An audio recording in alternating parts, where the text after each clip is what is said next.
Hello my great friends.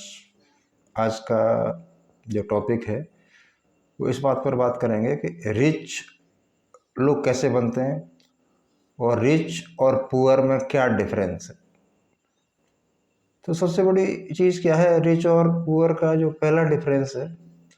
Poor का मतलब ऐसा नहीं है कि किसी आदमी को कम सैलरी मिल रही है वो पुअर है, या किसी को 1 लाख रुपया मिल रहा है वो पुअर है, किसी को 10,000 मिल रहा है वो पुअर है। ये कंपैरिजन का पैमाना नहीं। कंपैरिजन का पैमाना क्या है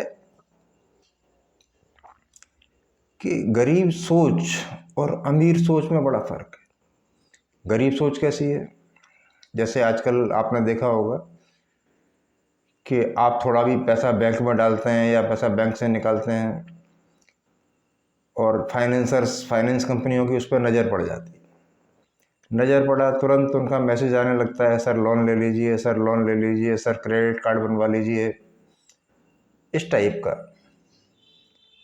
और आजकल एक टर्म सिविल स्कोर यूज है, आपका सिविल स्कोर बहुत हाई है, सिविल स्कोर 840 है, सिविल स्कोर 850 है, आपको ये लोन मिल जाएगा, ये पर्सनल लोन मिल जाएगा, क्रेडिट कार्ड मिल जाएगा।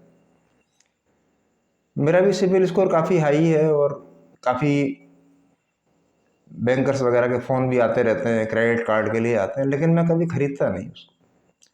कारण क्या है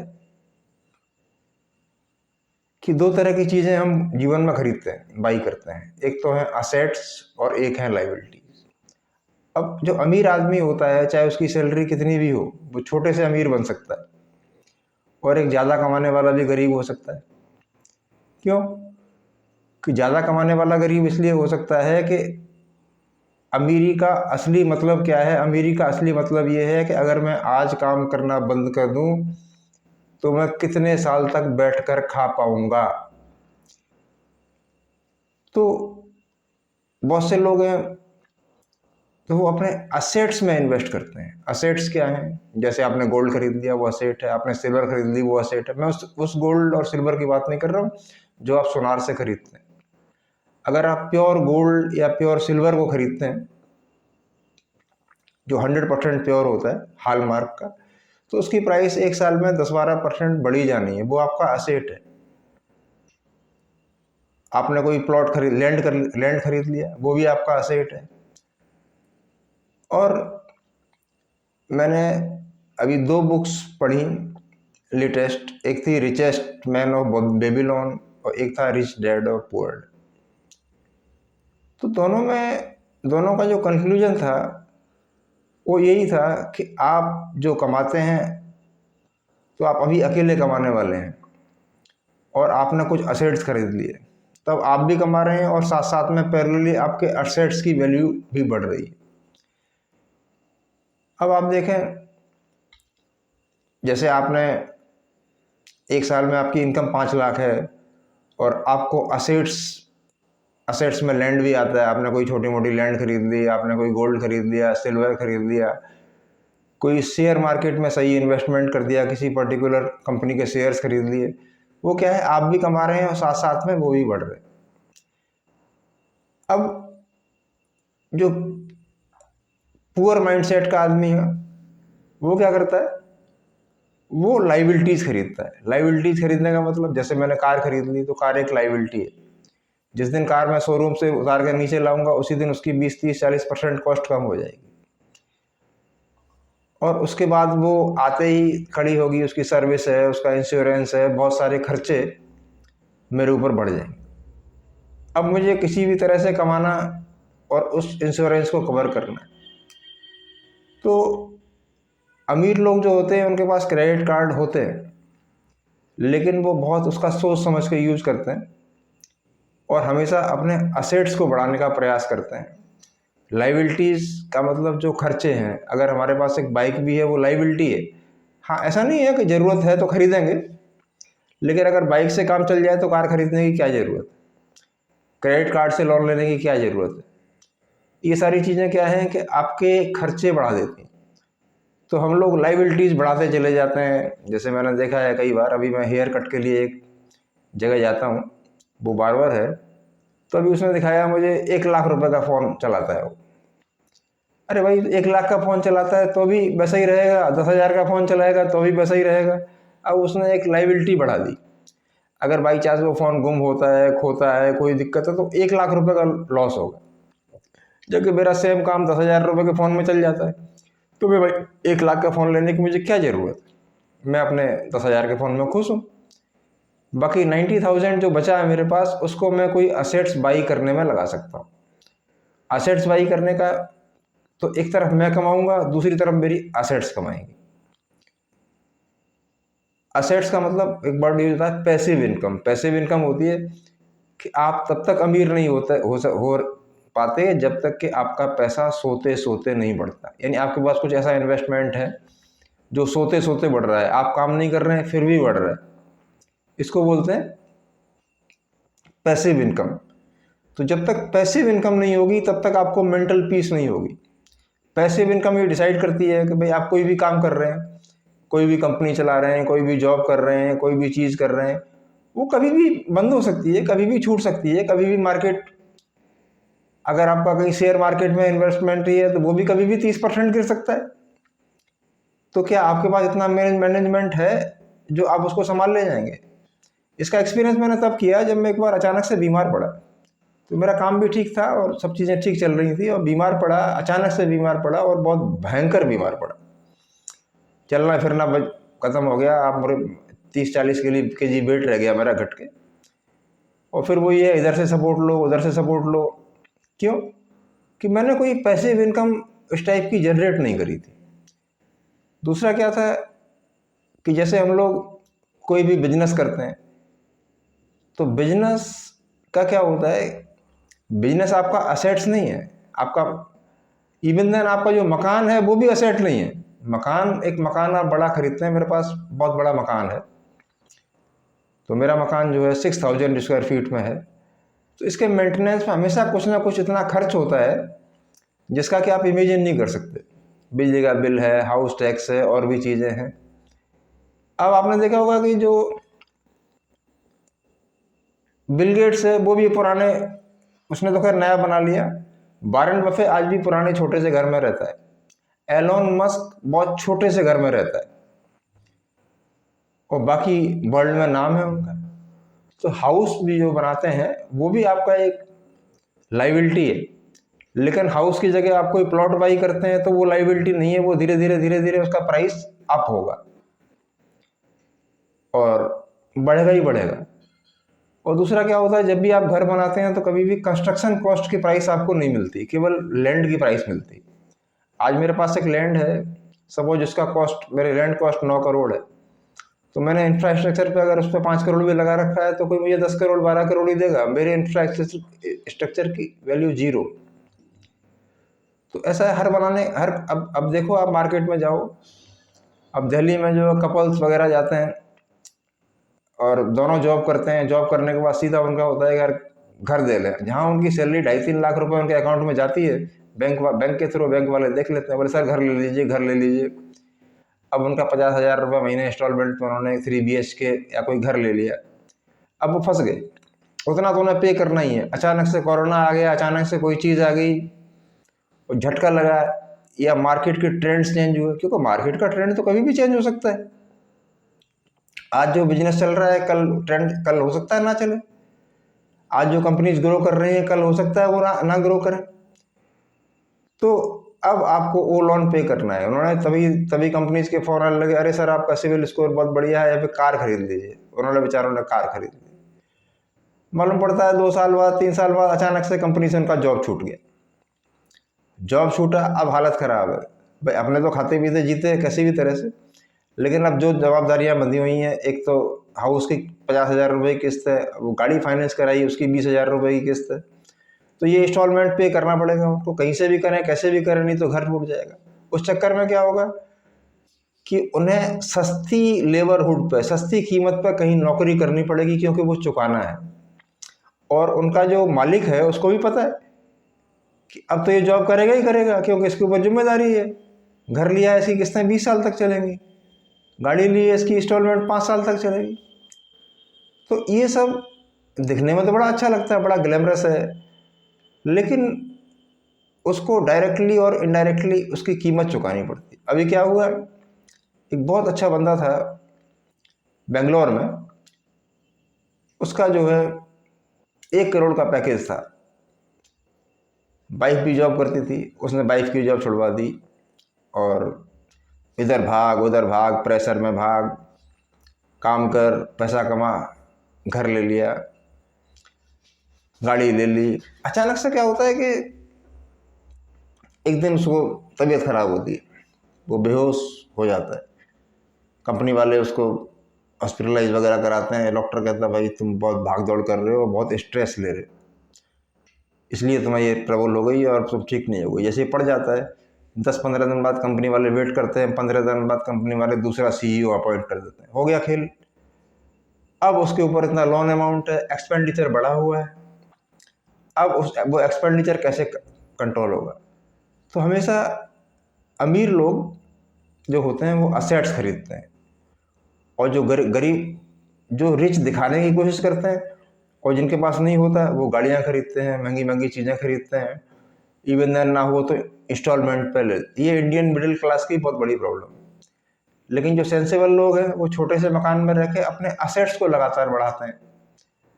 अब देखो, पुराने टाइम में मेरी भी काफ़ी एज हो गई है, और मैंने पहले जैसा देखा था कि पहले गोल्ड वगैरह बहुत सस्ता था, 10 रुपये तोले था, 50 रुपये तोला था, ऐसे हमारे बुजुर्ग बताते हैं। तो कुछ लोग तो अपना रुपया बैंक में रखे रहे, लेकिन कुछ लोगों ने प्रॉपर्टीज़ में इन्वेस्ट कर दिया, गोल्ड में इन्वेस्ट कर दिया, तो उनका आज 80,000 है, यानी हज़ारों गुना रिटर्न मिल गया। तो सबसे पहले क्या है कि आप बैठे बैठे कुछ रिटर्न कमाने की कोशिश करें, ऐसा दिमाग लगाएं। ये मैटर नहीं करता कि आपकी सैलरी 50,000 है, 5,000 है, 25,000 है, 5 लाख है। आप कोई ऐसी चीज़ जनरेट करेंगे क्योंकि किसी भी कंट्री की इकोनॉमी, चाहे वो इंडिया हो, चाहे वो अमेरिका हो, चाहे वो ब्रिटेन हो, हमेशा इकोनॉमी की कंडीशंस चेंज होती रहती हैं। जो बिजनेस आज चल रहे हैं वो कल नहीं चलेंगे, कल नए ट्रेंड डेवलप होंगे। और अब तो डेवलपमेंट का रेट ये हो गया है कि हर 5 साल में बिजनेस ट्रेंड बदल जाता है, साल भर में बिजनेस ट्रेंड बदल जाता है, आज कुछ है कल कुछ है। तो उसके लिए क्या आपके पास कोई असेट्स हैं? क्या आपके पास कोई ऐसा स्टॉक है?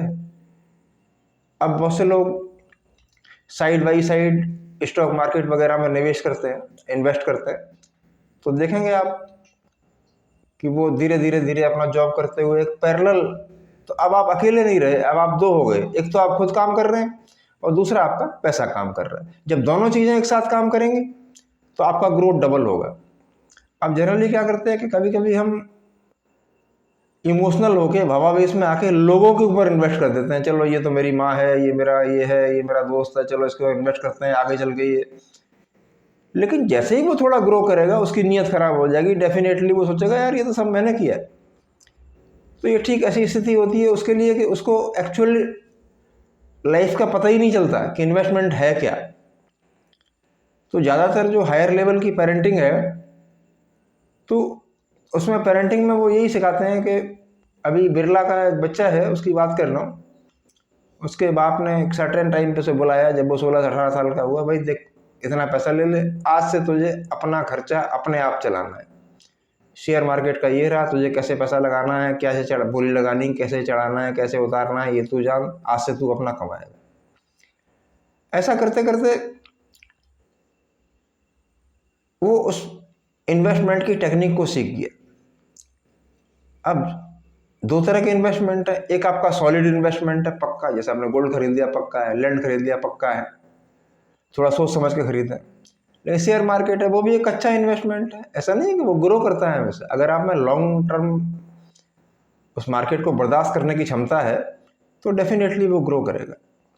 तो आप हमेशा क्या करें, अपनी पैसिव इनकम जनरेट करें। पैसिव इनकम का मतलब जब आप काम नहीं कर रहे हैं तब भी कुछ ना कुछ आपके पास आ रहा है, तो उससे आपका आत्मविश्वास बढ़ा रहेगा। या आपको ये पता हो, मैंने पहले भी बताया ऐसी वीडियो में, कि आप अपनी ये कैपेबिलिटी देखो। अचानक से आपका जॉब छूट गया, आप 1 लाख रुपए महीने का जॉब करते थे, अब आप दूसरा जॉब ठीक कर रहे हैं, अब कर्जे की मात्रा ज़्यादा है तो आप अच्छा जॉब नहीं ढूंढ पाएंगे, आपको कंप्रोमाइजेज करने पड़ेंगे। मेरी लाइफ में बहुत ऐसा रहा, मैंने कई हर बार कंप्रोमाइज़ करना पड़ा, क्योंकि मैं थोड़ा सा असेट्स बिल्डअप होने में ज़्यादा ध्यान नहीं देता था। खर्चा पानी ठीक है, मैं टीचिंग करता था, अच्छा पैसा कमाता था। अब आज अब एक बार जब से बीमार पड़ा तब से मैं असेट्स बिल्डअप पे बहुत ज़्यादा ध्यान देता हूँ, कि मेरे पास सॉलिड असेट्स कितने हैं, कि वो सॉलिड असेट्स वो हैं कि जो मेरी इमरजेंसीज में मेरे काम आएंगे। और अपने को बहुत सेव करके, तो अपनी मेरे पास 3-4 तरह की इनकम फिलहाल आ रही है और 3-4 साइड से मैं कमाता हूँ, तो मेरे को कभी भी स्कार्सिटी नहीं होती, या एक दिन मेरे पास काम नहीं होता है तो मुझे कोई टेंशन नहीं होता।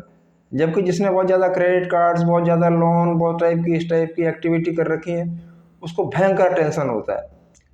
और ज़्यादातर लोगों का तो ये है कि वो इतना टेंस्ड रहते हैं कि 35-40 साल तक तो ना कोई एक्सरसाइज करना है, ना कहीं पार्क जाना है, 35-40 साल स्ट्रेस में काम कर रहे हैं और कमाओ जी। अब उनका स्टैंडर्ड बढ़ रहा है, लेकिन स्टैंडर्ड जितना बढ़ रहा है, अगर आप की तनख्वाह इस साल 1 लाख है तो 12 लाख सालाना है, तो 6% तो महंगाई बढ़ जाती है। 6-7% तो जो चीज़ हमें आज इस बार 100 रुपये की मिल रही है, वो अगली बार हमारे 107 रुपये की मिलेगी अगले फाइनेंशियल ईयर में। इतना तो गवर्नमेंट एक्सेप्ट करती है। अब उसको हमें बीट करना है कि जो महंगाई बढ़ रही है, हमारे असेट्स की वैल्यू महंगाई के साथ ज़्यादा बढ़नी चाहिए। तो हमारे असेट्स की वैल्यू, जैसे मैं जिस मैं कंस्ट्रक्टेड एरिया में रह रहा हूँ, मेरे इस समय मेरी जो असेट्स वैल्यू है वो 9 करोड़ के आसपास है। अब नेक्स्ट ईयर जो है इसका अगर 5% भी बढ़ जाएगा तो 45 लाख बढ़ेगा ना। अब कोई आदमी जॉब करके कितना कमा लेगा? मैं लेटा रहूँगा तो भी 45 लाख आएगा।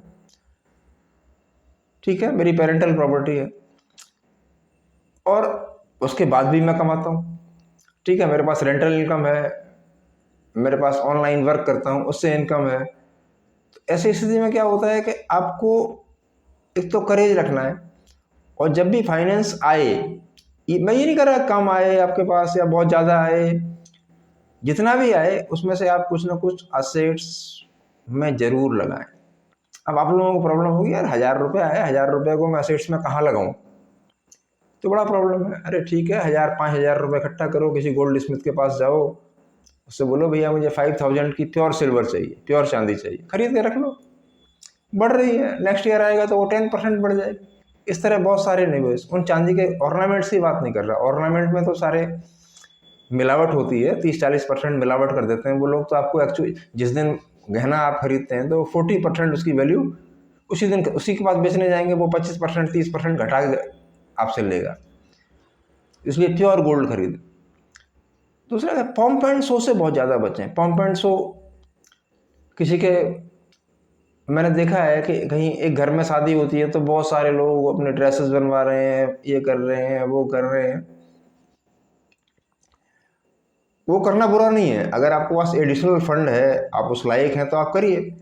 लेकिन मेरी जहाँ तक एडवाइस है, मैं इसमें बिलीव करता हूँ कि मैं वहाँ जाके कुछ दे दूँ जिससे कि अगले आदमी को हेल्प बने, बजाय कि मैं कोट पैंट सूट पहन के वहाँ जाऊँ, उससे तो कोई फ़ायदा होने वाला नहीं है। तो रिच बनने के लिए बस यही है कि आप धीरे धीरे जो भी अर्न करते हैं उसमें से कुछ असेट्स बनाते चलिए। वो गोल्ड हो सकता है, वो सिल्वर हो सकता है, ज़्यादा पैसा है तो कोई लैंड हो सकती है। हाउस में कम इन्वेस्ट करना है। हालांकि हाउस बड़ा शान की जगह है, लोग समझते हैं मेरा बड़ा घर है और ये है वो। हमें तो घर अपने पेरेंट्स का मिला है और कोई बनाता भी है। अब उसकी जगह क्या होगा कि जो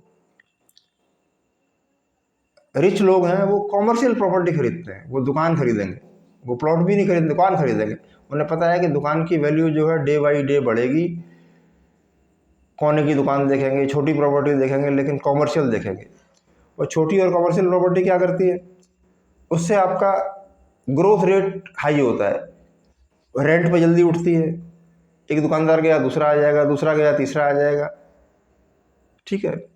और जो हाउस हम बनाते हैं उससे जो रेंटल इनकम होती है वो हाउस का 1% भी नहीं होती। तो वो ज़्यादा बनाना अकलमंदी नहीं है। हाँ, ज़्यादा एडिशनल फंड है हमारे पास तो हम उसमें लगा सकते हैं। लेकिन जो खाली प्लॉट्स हैं उनकी कीमत हमेशा बढ़ती है, कभी भी उनकी कीमत घटती नहीं है। तो जो बहुत ज़्यादा वाइज लोग हैं वो हमेशा लैंड में इन्वेस्टमेंट करते हैं। उन्हें पता है कि हमारे पास 10 लैंड हैं, एक लैंड की कॉस्ट इतनी हो जाएगी कि हमारा घर फ्री में बन जाएगा। ठीक है ना। मैं एक जगह दिल्ली रहता था, तो एक बड़ा नॉर्मल सी दुकान थी, तो उसके पास मैंने पता किया, मैं उसके यहाँ रेंट पे रहता था उस ज़माने में। तो मैंने पता किया तो उसके पास छोटे छोटे 25-30 मकान थे। फिर वो 25-30 मकान कैसे भी हों, दिल्ली के अंदर छोटे छोटे थे और अनऑथराइज कॉलोनी में थे, लेकिन वो बड़ा, आज के टाइम वो बड़ा रिच आदमी बना। और तो वही है कि हमेशा असेट्स को बढ़ाइए और लाइबिलिटीज़ को कम करिए। तीसरा क्या, पैसा कमाने की अपॉर्चुनिटी देखिए कि पैसा हम कमा कैसे सकते हैं। सबका अलग अलग तरीका है। कोई कॉन्ट्रैक्टर है, कोई ठेके से कमा रहा है, कोई किसी से कमा रहा है, कोई टीचर है। लेकिन जिसका भी जो तरीका है, तो पैसे कमाने उसके साथ, उससे साथ साथ में असेट्स बिल्डअप करिए। असेट्स बिल्डअप करेंगे तो वो उस टाइम पे आपका सपोर्ट करेंगे जब आप वर्क करने की कंडीशन में नहीं रहेंगे। आपको अचानक कोई बीमारी हो गई, कालमिट्टी हो गई, कोई दिक्कत हो गई, तो आप उस दौर से आसानी से निकल जाएंगे। तो वो आपके असेट्स जो है ऐसे काम करेंगे जैसे गाड़ी के अंदर सॉकर लगे होते हैं ना, किसी भी झटके में जो है गाड़ी बाहर निकल जाती है और सवारी को महसूस नहीं होता कि झटका भी लगा है या नहीं। तो आजकल जो मैंने ऑब्जर्व किया और जो बुक्स पढ़ी, उनसे ये कंक्लूड किया कि जितने भी रिच लोग हैं वो असेट्स बिल्डअप करते हैं। अब असेट्स कैसे बिल्डअप करते हैं? अब जैसे इस टाइम असेट्स बिल्डअप करने का मतलब ये है, अभी जैसे आपने वॉरेन बफे का नाम सुना होगा, वो 80 ईयर्स की एज के हैं, तो उनके पास हमेशा 8 लाख करोड़ कैश रहता है। अब 8 लाख करोड़ कैश का क्या करेंगे? वो ऐसे मौके की तलाश करते हैं कि शेयर मार्केट कब गिरे, और जब गिरता है तो वो बहुत तेज़ी से खरीदते हैं, और जब शेयर मार्केट ऊपर चढ़ता है तो वो उसको बेचते हैं। अभी मेरी एक बंदे से बात हो रही थी, तो वो क्या करता है, यूपी में एक सिटी है, मुरादाबाद रहता है, तो वो 10-20 लाख रुपए हार्ड कैश रखता है। कोई गाड़ी सस्ती बिक रही है वो खरीद ली, कोई प्लॉट सस्ता मिल रहा है वो खरीद लिया, कोई सस्ती चीज़ मिल गई वही खरीद लिया, अगले साल उसको बेच दिया। तो ऐसे मौके की तलाश में रहो कि जहाँ पे आपका फाइनेंस मल्टीप्लाई हो सकता है। मल्टीप्लाई होने के दो तरीके हैं। एक तो ये है कि आप बिजनेस आइकॉन खड़ा करते हैं, लेकिन बिजनेस आइकॉन खड़ा करने के साथ साथ आपके पास बैकअप का होना बहुत ज़रूरी है। क्यों? कि बाई चांस वो बिजनेस मूव नहीं करा, या बिजनेस में कोई गलत डिसीजन हो गया, उसको आपको ठीक करना है, तो ठीक करने के लिए फिर आपको फाइनेंस चाहिए। तो आप उस झटके से निकल जाएंगे और दोबारा रिकवर कर लेंगे मार्केट को। ठीक है ना? तो हमेशा नींव जो है बड़ा मजबूत होनी चाहिए। नींव मजबूत नहीं होती तो आपका कॉन्फिडेंस टूट जाता है। अभी आपने गुजरात में एक जगह सुनी होगी, कच्छ में एक धीरू भाई अंबानी ने फैक्ट्री बनाई। तो कच्छ में जितनी बिल्डिंग थी उनके सबकी 2-2 फुट के अंदर नींव भरी थी। लेकिन जब इन्होंने कहा, धीरू भाई से पूछा गया, तो इन्होंने कहा 20-20 फुट डालो। उन्होंने कहा साहब कोई 2 फुट की नींव सब डालते हैं, आप 20 के, बोले हमने बोला डाल दो, 20-20 का डाल दिया। और आपने सुना होगा कच्छ में एक बार बड़ा ज़बरदस्त भूकंप आया, पूरा कच्छ ज़मीन में मिल गया। लेकिन धीरू भाई की इंडस्ट्री पर केवल इतना असर पड़ा कि बिल्डिंग 4 मिनट हिली और 4 मिनट में शांत हो गई और उनके बिजनेस एज इट इज फिर दोबारा है। तो असेट्स के थ्रू आप अपने फाउंडेशन को स्ट्रॉन्ग करते चलिए। और इस दुनिया में जितने भी रिच लोग हैं उनके पास असेट्स थे। तो असेट्स का छोटा फॉर्मेट गोल्ड सिल्वर है, कम क्वांटिटी में खरीद सकते हो। थोड़ा ज़्यादा फाइनेंस है तो आप लैंड के मोड में जा सकते हो। वो बाकी तो सारी चीज़ें ऐसी हैं जो लाइबिलिटी हैं, जिनसे आपका खर्चा बढ़ेगा, वो खर्चा कभी कम होने वाला नहीं। और जितनी भी लग्जरी चीज़ें हम खरीदते हैं वो खर्चा बढ़ाने वाले हैं। जैसे मैं घर में रहता हूँ तो मेरे पास अभी एक घर है, लाइट के लिए इन्वर्टर लगा रखा है बच्चों ने। अब हम अभी भी इन्वर्टर, कभी कभी लाइट चली जाती है, इन्वर्टर भी ख़त्म हो जाता है, हम सोचते हैं जनरेटर ले लें। अब जनरेटर आ जाएगा तो क्या होगा, उससे खर्चा बढ़ेगा, चलेगा बहुत कम, उसका मेंटेनेंस ज़्यादा होगा। तो ऐसी चीज़ें कम करें जिनका मेंटेनेंस ज़बरदस्ती आपको देना ना पड़े। आजकल ज़्यादातर जनरेशन जो है क्रेडिट कार्ड और उसके जाल में फंसी हुई है कि शो ऑफ करना है, तो उसको बोलते हैं pomp and show. Pomp and show ये चीज़ ऐसी है, मैं कहानी से आपको बताता हूँ। एक मैंने कहानी पढ़ी थी, एक लेडी थी लॉयसेल, उसका हस्बैंड था मैथिल्डे उसका नाम था, बहुत सुंदर जोड़ा था लंदन के अंदर। तो वो एक पार्टी में गई तो उसने एक औरत से हार मांगा, डायमंड हार उसने पहन लिया और वहाँ जाके डांस वांस किया, अचानक हार गिर गया। अब सहेली को वापस करना था, उसने सेम डिज़ाइन के हीरो का हार उसको बनवाया, बनवाने लोन लिया बैंक से और अपनी सहेली को सुबह या 2-4 दिन बाद वापस कर दिया। वापस करने के बाद 20 साल बाद जब वो उसकी सहेली मिली, बोले भाई मैथिली तुम तो बहुत खूबसूरत थी, इतनी पतली कैसी हो गई? तो उस कर्जे को चुकाने के लिए लॉयड और मैथिली ने ना दिन रात जॉब किया, तब जाके वो कीमत अदा कर पाई। जब सहेली मिली तो उसने बोला, अरे तू इतनी पतली कैसे हो गई है? बोले पतली क्या हो गई, वो तेरा हार था ना जो मेरे से खो गया था। तो बोले अरे तू मुझे पहले ही बता देती, दैट वाज आर्टिफिशियल, वो तो नकली था। तो ऐसे ही कभी क्या है, पॉम्प एंड शो के चक्कर में अपने अननेसेसरी एक्सपेंसेस बढ़ा लेते हैं, ठीक है ना। तो अननेसेसरी एक्सपेंसेस जहाँ बढ़े वहीं आप पे लाइबिलिटी बढ़ी।